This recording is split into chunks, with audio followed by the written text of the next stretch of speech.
I'm Natasha Straley, reading the stage direction. I am Susan Finnerch, and I am reading the part of Joyce.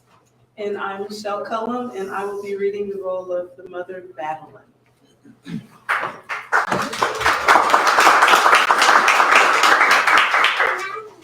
The lights go down, Loretta Moore.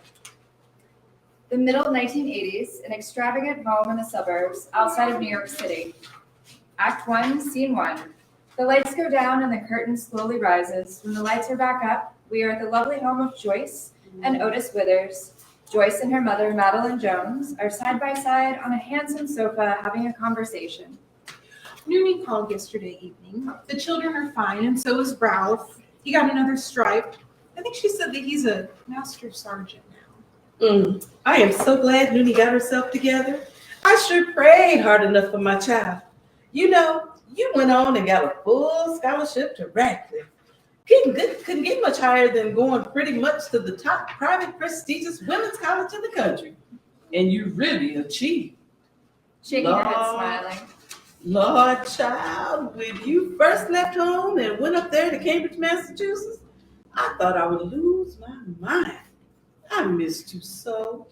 Talk about praying. I stayed on my knees.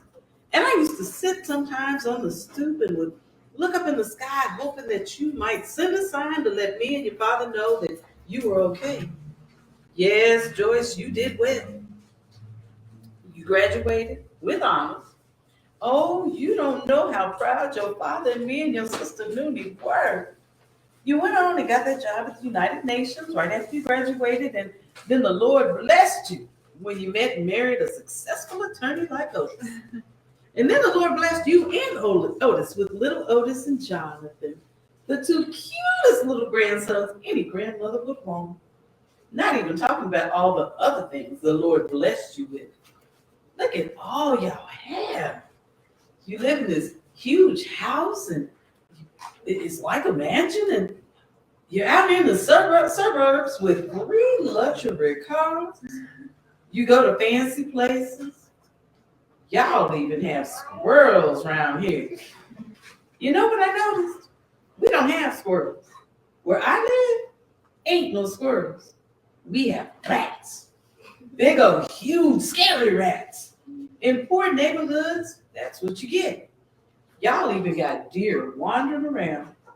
Now, I don't feel comfortable with those deer. I think they might bite me. Mama, deer don't bite. They have teeth, don't they?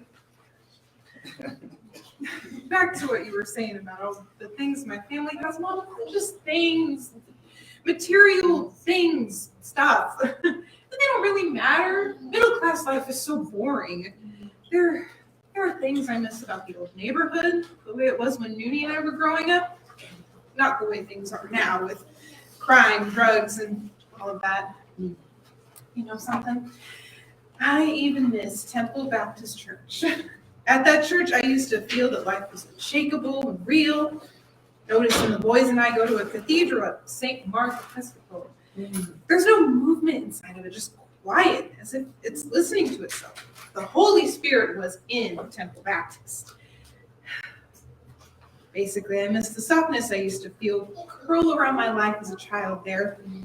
Here in this elevated community, everyone is so sophisticated, so elitist. Everyone is trying to outperform with private schools, activities, organizations, vacation homes, children's summer camps, and everything in class and refinement that I didn't mention. It's a proving ground where everyone is trying to grab the attention of others. None of us can truly stand one another, believe me. Mama, I never told you this, but I am not a happy young woman. I feel like I'm not doing the thing that could make my life fuller. I have yearnings to do something else with my life. Child, what more could you want out of life? If you'd have had to work hard as I had to, and you still barely just keep things level, then maybe I could understand how you feel. But you and Otis and the boys have so much. Mama, I want to be a writer. I want to leave my job at the UN and pursue writing as a career. Joyce, have you talked this over with Otis? I always knew that. All of those times you were making up stories for everyone, and when you learned how to write, putting those stories down on paper, I knew how deep it was inside of you. I don't think I ever had something driving me such as that. I don't remember wanting to be anything except a good wife, a good mother, and I knew I'd have to work like a dog, a horse, and a mule to do it. If what you want is that deep inside of you, it's what you ought to be doing. I sometimes think that Noonie had her problem because she didn't follow her star. Noonie should have stayed in college and become a medical doctor. That was something she always wanted to be. But she met Ralph, and that was that. I'll always believe that was how her drinking problems got started. Thank goodness that's behind her and her family and all of us. Uni really had us scared there for a couple of years. I remember the first time I realized that something was terribly wrong.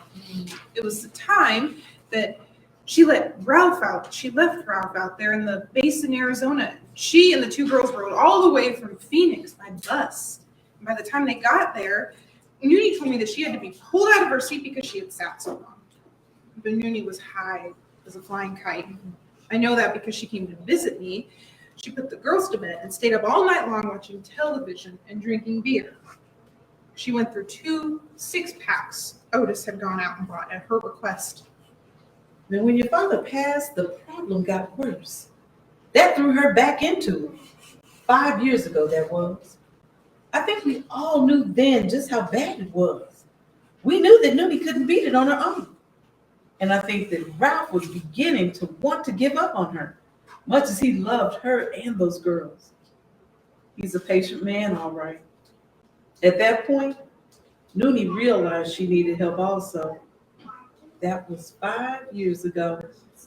Putting her in that alcohol rehab center was the best thing we could have done.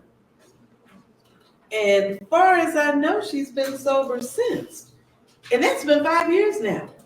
You know, Noonie reminds me of your father's sister, Ruby. Your Aunt Ruby had a bad drinking problem.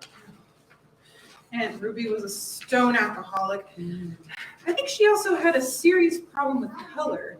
And she wasn't always drunk either, but I remember her saying things about being black, like being dark-skinned was a curse.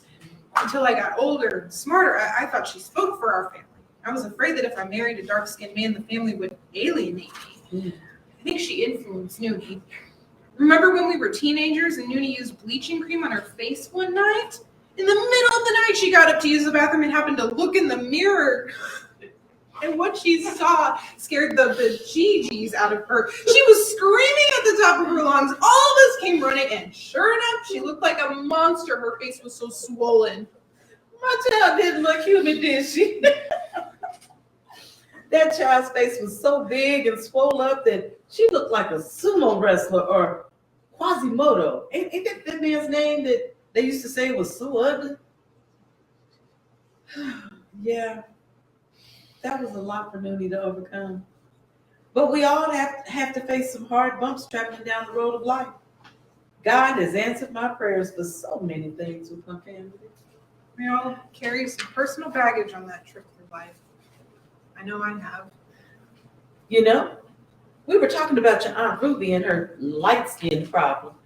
As you know, your father's oldest sister married one of the reddest men you ever saw. They don't come brighter than your Uncle Richard without being white.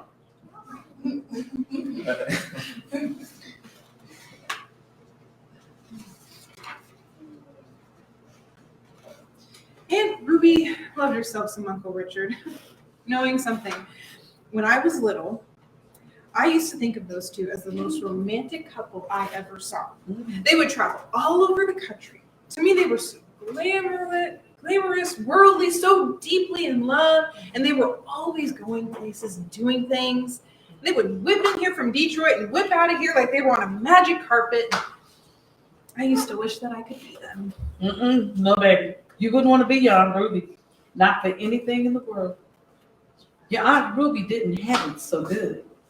You know, when she passed away 2 years ago, when we went to Detroit to the funeral, your Uncle Richard revealed something about him and your Aunt Ruby. He sat in that lovely house of theirs in the living room, And he told me that the whole time he and Ruby were married, he'd been in love with another woman. And guess what? Young Ruby knew about it. She kept it private and put up with it. Richard broke down crying when he confessed all of this. And then he said this, Madeline, her name is Lucy. And she's a skinny little, real dark-skinned woman. And then he told me, I love Lucy. Always did and always will. I know it wasn't fair to Ruby what I did, but I love the woman. Just couldn't help myself. Why did Aunt Ruby put up with this other woman? Your Aunt Ruby didn't have any choice in the matter. She knew that if she made too much of it, Richard would have walked out, left her for the other woman, and fast. And your Aunt Ruby couldn't have lived without him. So she kept her mouth shut and did exactly what he expected her to do.